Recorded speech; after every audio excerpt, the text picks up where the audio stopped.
we have a company in India called Varun Beverages.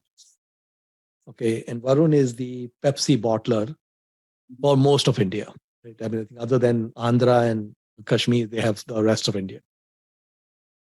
Varun, I think last time I looked, the market cap is about like $11 billion. Okay. They their volume last year was a little less than 700 million cases. So just remember that 700 million cases and 11 billion. And it's growing, I mean, it's a great business and it'll grow a lot. There is a Coke bottler in Turkey, which is bottling for Coke, but it's not just bottling in Turkey. It's bottling in about a dozen countries where they have the exclusive rights for the whole country. One of the countries they have the exclusive rights to bottle is Pakistan. Okay. So this company in Turkey has the exclusive bottling rights in Pakistan. In Pakistan, 51% of the Coke bottler is owned by the Coca-Cola company in Atlanta, and 49% is owned by this Turkish company. Okay.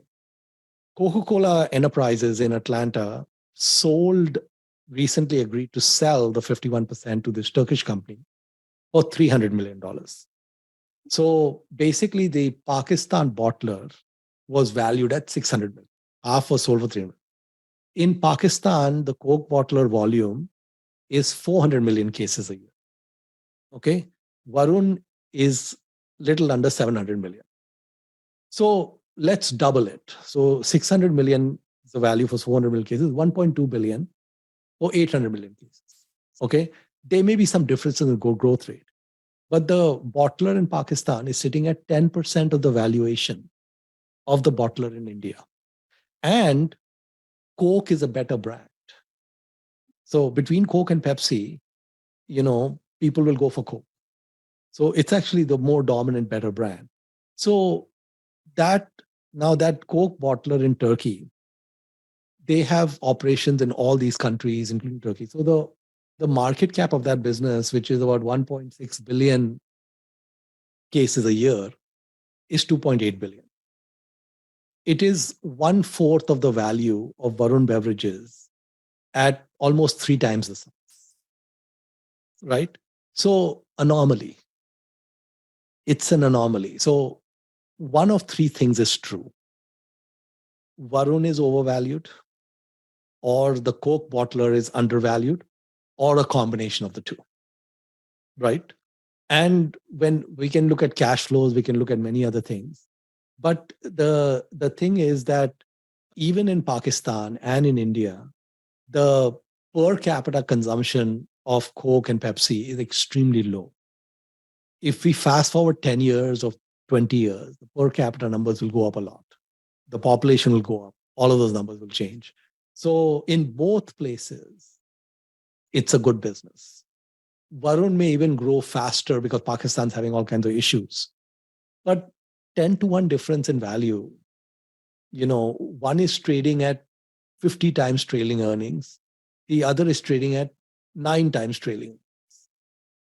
So what we are looking for in investing is things that when you look at them, you say, you are astonished. Okay. If you don't get astonished when you look at a stock about something, just pass. Wait for something else that astonishes you.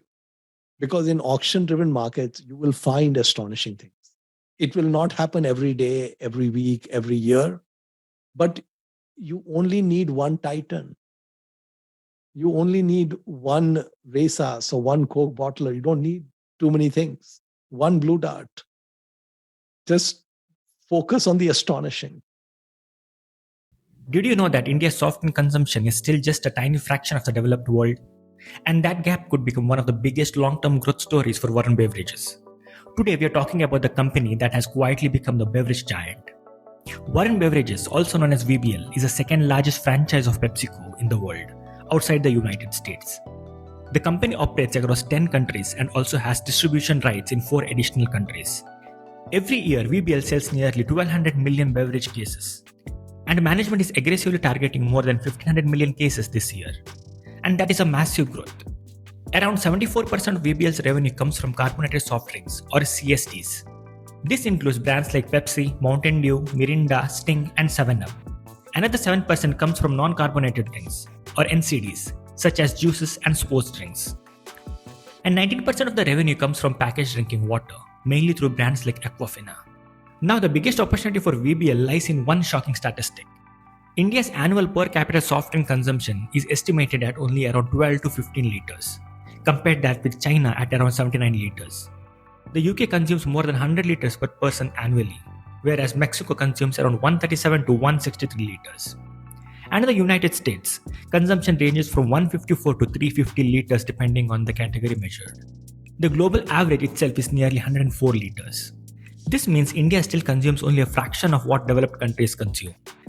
And as income rises, urbanization increases, temperature gets hotter, and consumer habits evolve, beverage consumption could rise significantly over the next decade.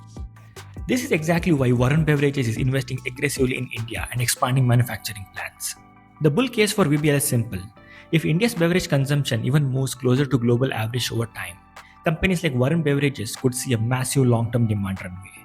That's why many investors believe VBL is not just a beverage company, it's a consumption growth story on India itself. So the big question is, can Varun Beverages become one of India's biggest long-term compounders over the next decade?